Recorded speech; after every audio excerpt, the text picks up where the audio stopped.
Kreator konten yang juga sebagai CEO Malaka Project, Ferry Irwandi, dilaporkan Hera Enika Lubis ke polisi. Ferry dilaporkan atas dugaan fitnah ke Polda Sumut.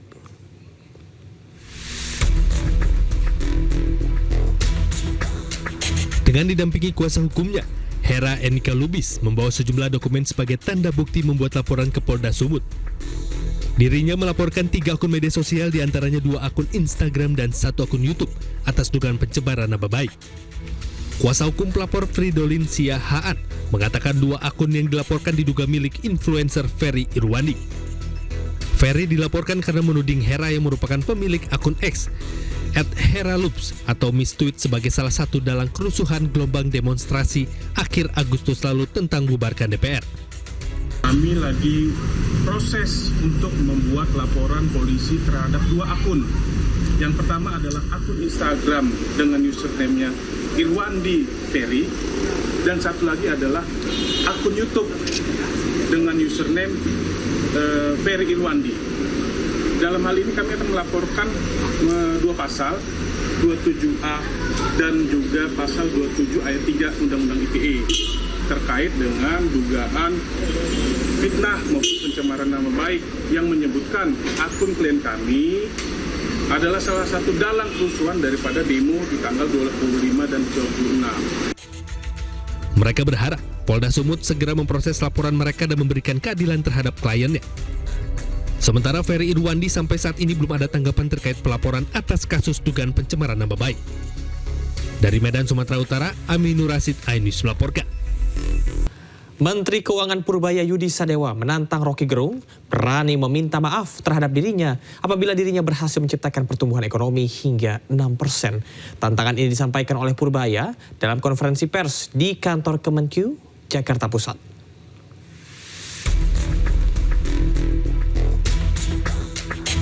Purbaya tidak ambil pusing dengan kritik Rocky Gerung terhadapnya sebagai Menteri Keuangan. Menurutnya, wajar apabila ada yang tidak puas dengan kebijakannya selama menjadi pejabat. Menurutnya, Presiden RI Prabowo masih kerap menerima kritik meski sudah menang telak pada Pilpres 2024 dengan suara 58%. Biar aja, nggak apa-apa, kan semuanya nggak bisa puas. Itu Presiden aja kepilih berapa? 58, 30 aja kan nggak puas kan? Itu hal yang wajar, tapi nanti gini, dengan berjalannya waktu, kalau saya bisa balikin ekonomi dari 5 ke 6% atau lebih lagi, Rocky Gerung harus minta maaf ke saya. Rocky Gerung ya? Ya, Rocky Gerung. Sebelumnya, Rocky Gerung menyamakan Purbaya sebagai kasir sebuah pabrik dan menteri-menteri teknis lain yang memiliki latar belakang sebagai kepala pabrik. Ini Pak Purbaya ini kasir. Sebagai kasir dia mau mendorong mesin pertumbuhan itu dengan kapasitas, bagaimana mungkin kasir mau mendorong pabrik. Sementara kepala pabriknya adalah politisi-politisi yang berkedudukan sebagai menteri teknis, yang orang tahu ini politisi copet. Dengan asumsinya, Rocky menilai Purbaya tidak akan bisa mendorong ekonomi Indonesia dengan kebijakan penempatan dana sebesar 200 triliun rupiah di bank-bank BUMN. Tim Liputan iNews melaporkan. Wakil Badan Kepala Gizi Nasional, Nani S. Deang, geram menemukan masih banyak mitra dapur MBG menggunakan bahan baku tidak segar. Contohnya adalah ayam dibeli hari Sabtu, baru dimasak hari Rabu. Akibatnya para pelajar keracunan makanan.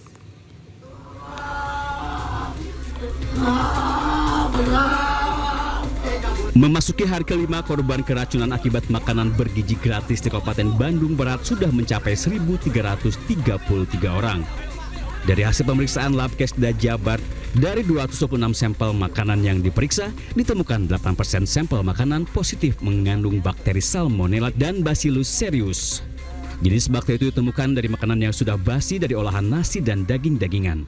Dari 226 sampel yang kami dapatkan dari 12 Dinas Kesehatan Kabupaten Kota dan sudah 28 kali frekuensinya, ini yang paling banyak adalah dari bakteri ya penyebabnya, dan yang mendominasinya adalah Bacillus cereus dan Salmonella penyebab di bakterinya.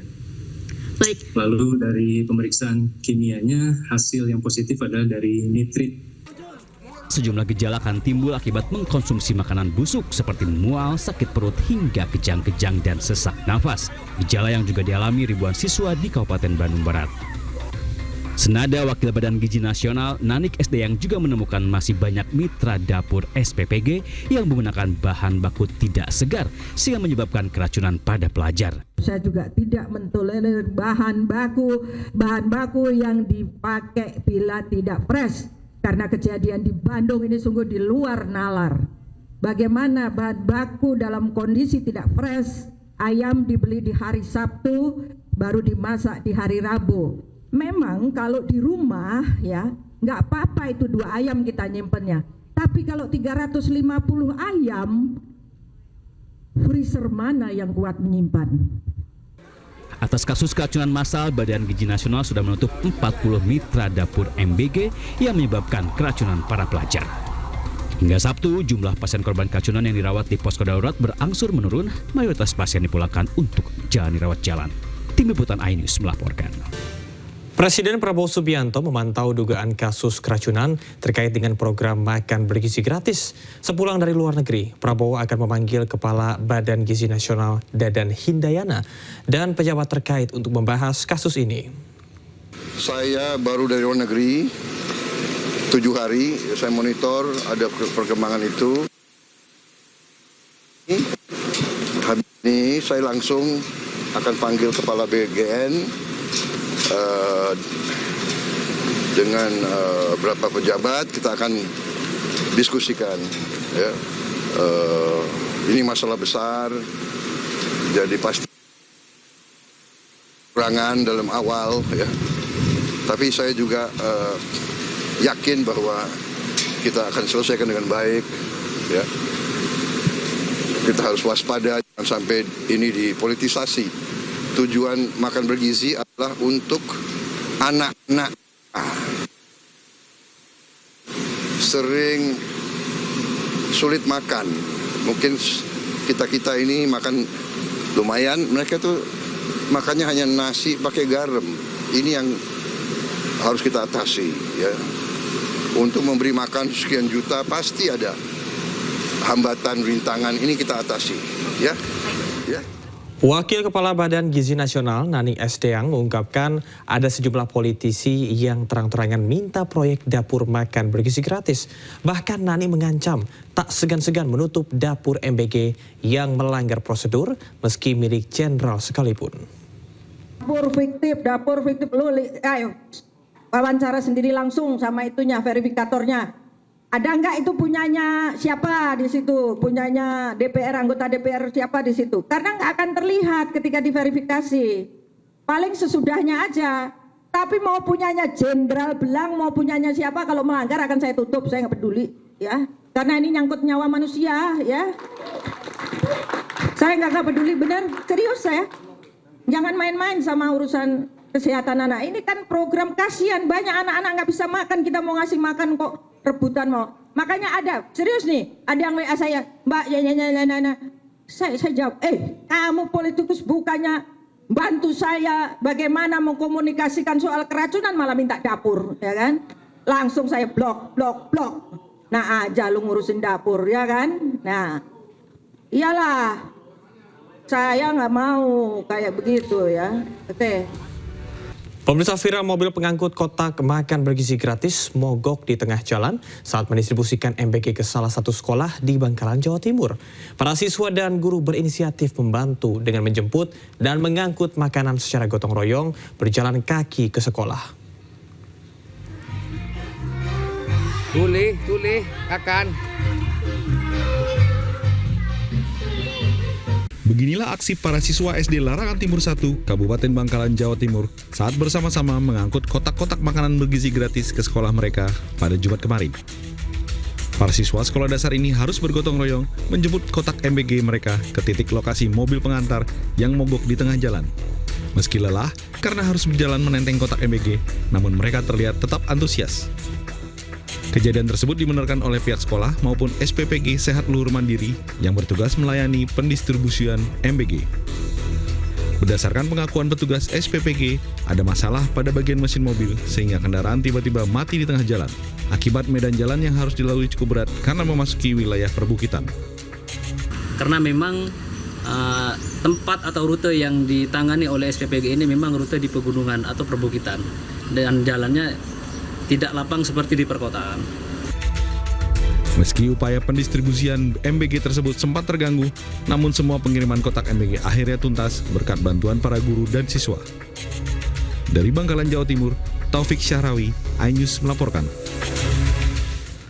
Pemirsa, puluhan korban keracunan massal makan bergizi gratis di Kecamatan Cipongkor, Kecamatan Cililin, dan Cihampelas, Kabupaten Bandung Barat masih menjalani perawatan medis. Sebanyak 16 siswa masih dirawat di Aula Kecamatan Cipongkor, Kabupaten Bandung Barat. Mayoritas pelajar ini masih merasakan pusing, mual, dan sakit perut usai mengkonsumsi makan bergizi gratis yang dibagikan pada Rabu 24 September lalu. Sementara sebanyak 35 siswa masih dirawat di Rumah Sakit Cililin. Pasien yang keluar masuk kondisinya hampir sama dengan yang awal gitu Pak. Jadi mereka datang dalam keadaan kejang, sesak napas, mual, dan muntah. Tapi tidak dengan diare. Tidak dengan diare. Ya. Malah tadi ada yang datang dengan penglihatan kurang jelas. Oh gitu ya. Ya, itu pun dari sekian banyak yang saya tangani baru satu orang yang bilang begitu, penglihatan kurang jelas. Itu pelajar gitu. Apa? Pelajar. Gurunya. Oh, gurunya yang makan juga. Makannya. Para orang tua pelajar korban keracunan massal makan bergizi gratis MBG di Cipongkor, Bandung Barat masih trauma setelah apa yang dialami oleh anak mereka. Mereka berharap program makan bergizi gratis diperbaiki dan dikaji ulang.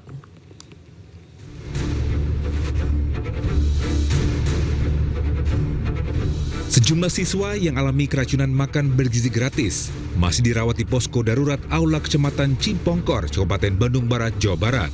Para pasien yang berjumlah lebih dari 1.117 orang alami pusing hingga mual setelah konsumsi makan bergizi gratis di sekolah. Hal ini membuat orang tua para korban alami trauma.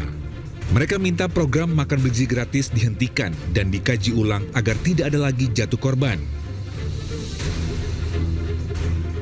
Ya kalau harusnya kalau mau masaknya di sekolah aja, jangan itu kan kadang-kadang masaknya dari kemarin pas kesininya kan makannya udah siang ya Pak. Siang masih kalau memang masaknya di sini mah ada kantin, kalau bisa di kantin nggak apa-apa, enak kan dekat langsung kelihatan kontrol gitu. Ya, tadi kan itu maksudnya baik ya Pak ya, buat yang anak kalau misalnya kan belum makan di rumah bisa makan di sekolah. Maksudnya kan kalau misalnya kan ada anak yatim nggak makan di rumah bisa makan di sekolah. Tapi kalau udah kayak gini ya banyak yang korban yang keracunan gitu. Ya mendingan lah bisa stop aja gitu kalau bisa mah. Hingga Sabtu, jumlah pasien korban keracunan yang dirawat di posko darurat berangsur menurun. Mayoritas pasien dipulangkan untuk jalani rawat jalan. Meski demikian, peristiwa keracunan ini masih jadi kekhawatiran para orang tua murid. Dari Kabupaten Bandung Barat, Jawa Barat, Yuwono Wahyu, iNews melaporkan. Muktamar 10 Partai Persatuan Pembangunan atau P3 di Ancol, Jakarta Utara diwarnai kericuhan. Dua kelompok kader yang mendukung perubahan dan kelompok yang mendukung berkelanjutan terlibat adu jotos.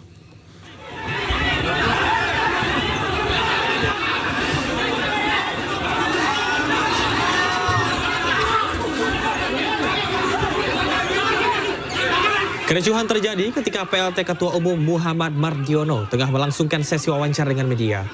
Sejumlah kader di belakang barisan awak media tiba-tiba berteriak perubahan. Sontak kader yang bersama Mardiono meminta agar mereka tidak berisik. Namun hal ini membuat suasana semakin memanas. Sejumlah kader akhirnya terlibat perkelahian. Atas insiden ini, Satgas P3 dikerahkan untuk melerai. Kericuhan akhirnya selesai setelah masing-masing kader yang mendukung perubahan dan yang mendukung berkelanjutan pergi meninggalkan lokasi ke arah berbeda. Presiden Prabowo Subianto tiba di tanah air usai melakukan kunjungan kenegaraan ke 4 negara. Presiden tiba di Bandara Halim Perdana Kusuma sekitar pukul 15.40 waktu Indonesia Barat.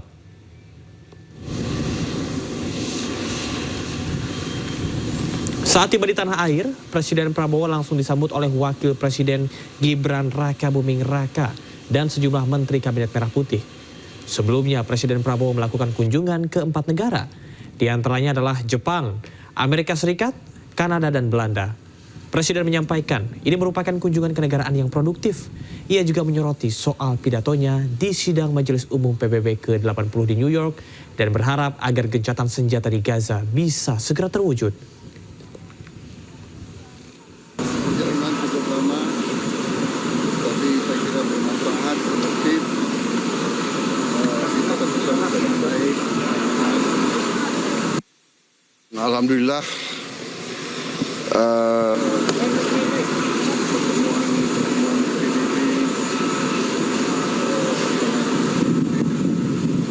saya kira juga pesan-pesan yang saya sampaikan dalam sambutan saya di PBB juga diterima dengan positif oleh banyak pemimpin. Saya penuh harapan mungkin kali ini bisa tercapai terobosan, ya, khususnya di persoalan Palestina, Gaza. Mudah-mudahan ada terobosan dalam beberapa hari ini. Ya, kita berdoa.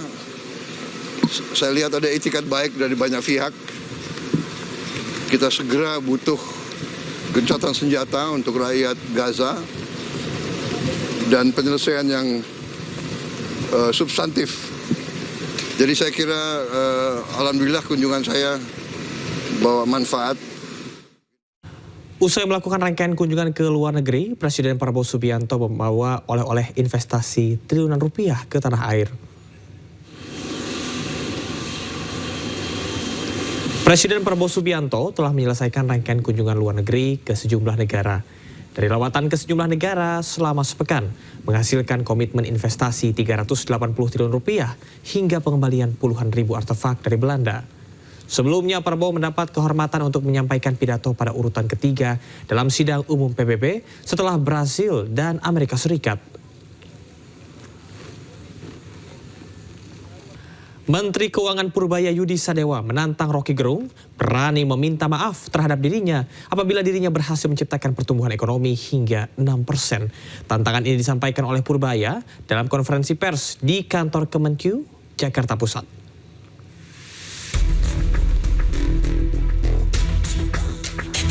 Purbaya tidak ambil pusing dengan kritik Rocky Gerung terhadapnya sebagai Menteri Keuangan.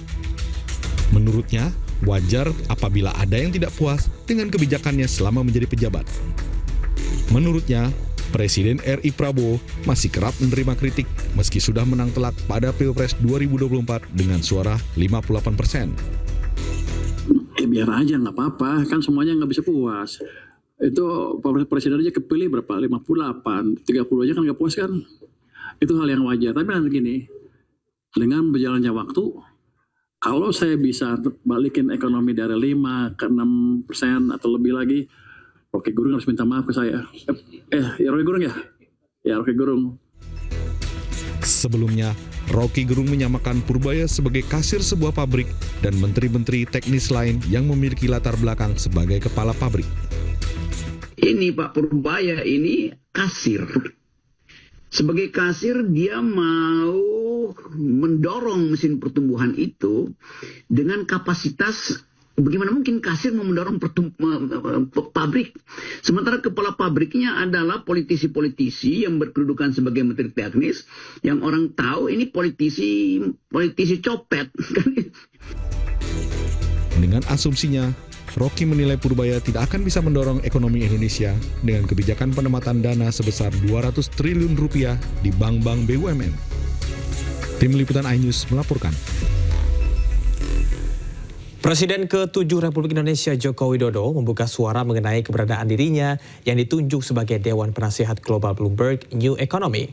Jokowi akan membawa gagasan-gagasan yang dimilikinya serta hal-hal yang berkaitan dengan New Economy yang berkaitan dengan Indonesia.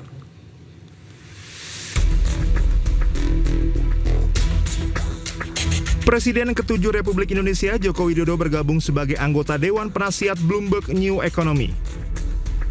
Penunjukan Jokowi ke dalam jajaran Dewan Penasihat dilakukan pada April 2025 bersamaan dengan pembentukan jajaran penasihat baru lembaga tersebut. Jokowi pun buka suara mengenai keberadaan dirinya yang ditunjuk sebagai Dewan Penasihat Global Bloomberg New Economy. Jokowi akan membawa gagasan-gagasan yang dimiliki serta hal-hal yang berkaitan dengan new economy yang berkaitan dengan Indonesia. Pihaknya juga akan menyuarakan mengenai negara-negara berkembang. Tentu saja gagasan-gagasan yang kita miliki, kemudian hal-hal yang berkaitan dengan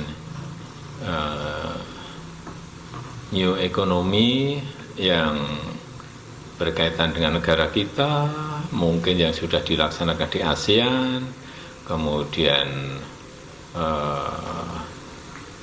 yang dilaksanakan ke negara lain yang mungkin bagus untuk juga dilaksanakan di semua negara. Utamanya kita ingin menyuarakan negara-negara berkembang. Siap. Tapi ke depan saya kira real time intelligence, future intelligence, competitive intelligence. Selain Jokowi, sejumlah tokoh internasional juga duduk di kursi penasehat antara lain Michael R. Bloomberg, Mario Draghi, Gan Kim Yong, serta Gina Raimondo. Dari Solo, Jawa Tengah, Septiantoro, iNews melaporkan. Dan pemirsa, usai sudah kebersamaan kita dalam iNews malam hari ini. Temukan informasi-informasi terbaru lainnya di www.inews.id.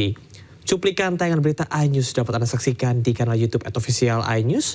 Mewakili kerabat kerja yang bertugas, saya Camar Hainda pamit undur diri. Terima kasih, selamat malam, sampai jumpa.